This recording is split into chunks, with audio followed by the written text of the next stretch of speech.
It's cold outside. I'm still cold in my house right now. I mean, this is 30-degree weather, and you're bringing it with you to Florida, apparently, because it's freezing down there, too. So you're not escaping it by going to sunny Florida. And you're not escaping a good opponent either, Don. I mean, Florida's really, really good this year, playing at a high level. What have you seen from the Gators that has stuck out to you ahead of this matchup tomorrow? I mean, they just seem like a really tight-knit group, and they believe in each other on both sides of the basketball, and it's producing big wins when probably everybody had them at the bottom of the league. But you never know. You got to play the game. That's why it's really important to play the game. And I don't think they're going to approach us any differently than the way they've been playing. They play for 40 minutes. They play hard. They play inside out. They get down the floor. So they're going to challenge us to keep them in front of us and challenge us to keep them out of the paint. That was an impressive TV level transition too, from the banter to the question. That was well done, Joe. Augusta, go ahead. I know, right? I wish I had that talent. That's pretty cool. Hi, Dawn. How are you?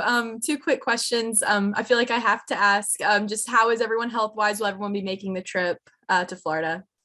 Everybody was at practice. Everybody got their normal reps. So everybody's going to get on this flight in an hour or so and head on down to Gainesville.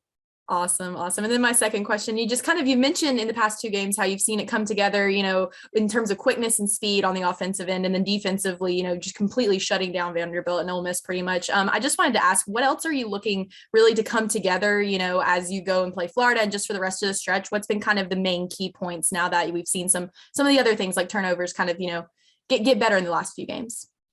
I mean, I think it's always going to be keeping the main thing. The main thing is for us to win. We're all healthy, which we haven't been like in this big of a stretch.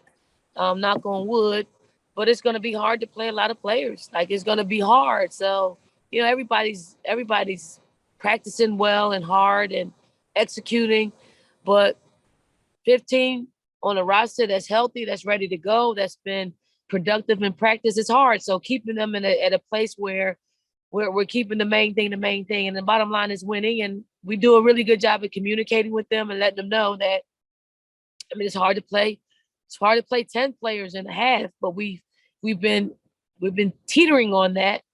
And hopefully everybody just really understands their value, their roles as we're coming down the stretch. Joe, go ahead. Yeah, Don, building off that, since you're just talking about, the availability, it feels like last year in the tournament, I think you only had 7 players available. Now you talk about a 15-person roster ready to go. How do you go about managing those roles specifically? You talk about someone like LA, granted, she's just getting back, but only played 15 minutes last night, and she could give you more quality minutes. So just how do you go about defining roles and getting everyone to understand what their contribution needs to be, no matter what their minutes are? Yeah, I mean, it's a great deal of communication, and that communication did not take place like yesterday. I mean, it is a, preseason, like August. No, we always said nobody in the country has what we have. Like, no one in the country has what we have. And in order for us to make our season special, everybody's going to have to buy in. It's going to be your day one day. It's going to be your teammates' day the other day, another day. And we just have to take each day as it is. And we know that they're super competitive. But when you talk to them and you got to tell them how important they are. And your importance is not playing time driven. It is it's all of it. Like, what combination? It's situational. Like, we've told them, there are certain situations that someone's best in, and you may not be best in that situation, but if another situation comes up and that's what you do best, then you get the call and the nod. So just constantly communicating with them and letting them just know their worth, because when you don't play, and a lot of young people, they just think playing time is what it is. If you're not getting it, it's stunning your growth, and it is not. So we just try to really talk to them and their parents, because it's a part of the process for the entire family, and we're really aware of it. Augusta, go ahead. I also wanted to ask, just in terms of the SEC right now, we saw a couple of upsets after the game against Ole Miss, Tennessee going down, and then LSU losing too. Just how much do y'all pay attention to kind of what's going on around, the top, and we know how tough the league is and how competitive and how tough it is to win games. Whenever you see all these upsets happen, does that play a role in, like, you can go to Florida and you've seen, what they did to LSU, and just how much does that competitiveness really kind of help, down the stretch here in SEC play? Yeah, I went home after the game and I had LSU on my iPad and I had Arkansas, I had LSU, Arkansas on my TV, and Florida. Who did I have? Who Arkansas play? They beat I think Arkansas beat LSU, and then Auburn beat Tennessee, if I'm correct. Yeah, that's what it was. So I had both games going.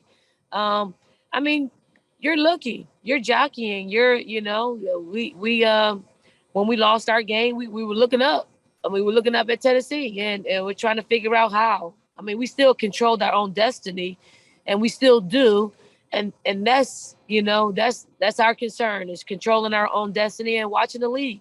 And we say upsets, but in this league, anything can happen. So nothing's really an upset to us because it's happening too frequent. We know our worth as a league, and you can tell. Florida's in the top 3 or 4.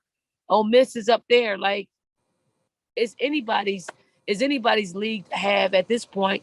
You just have to control the controllables, and for us, it's just getting in here, prepping, and then going out there and perform. And we know we got a little extra target on our back because of our ranking, but we don't approach it that way. We just approach it as we got a job to do, and our players just want to win. And let's close it out with Joe. Dawn, building off of that mindset to win. I was thinking about this from the other night with Ole Miss playing so physical. I feel like a lesser team or less experienced team would maybe deviate from the game plan because it just got too tough. I know you guys want to do attack. What is it about this team, and which players do you look at that say no matter what's happening, hey, this is what we need to do, and they'll execute it on the floor? Because I feel it's easy to get rattled and taken out of what you want to do when you play a team like an Ole Miss because they try to get you away from the paint by being so physical. We have a core group of players that have been playing together for a long time.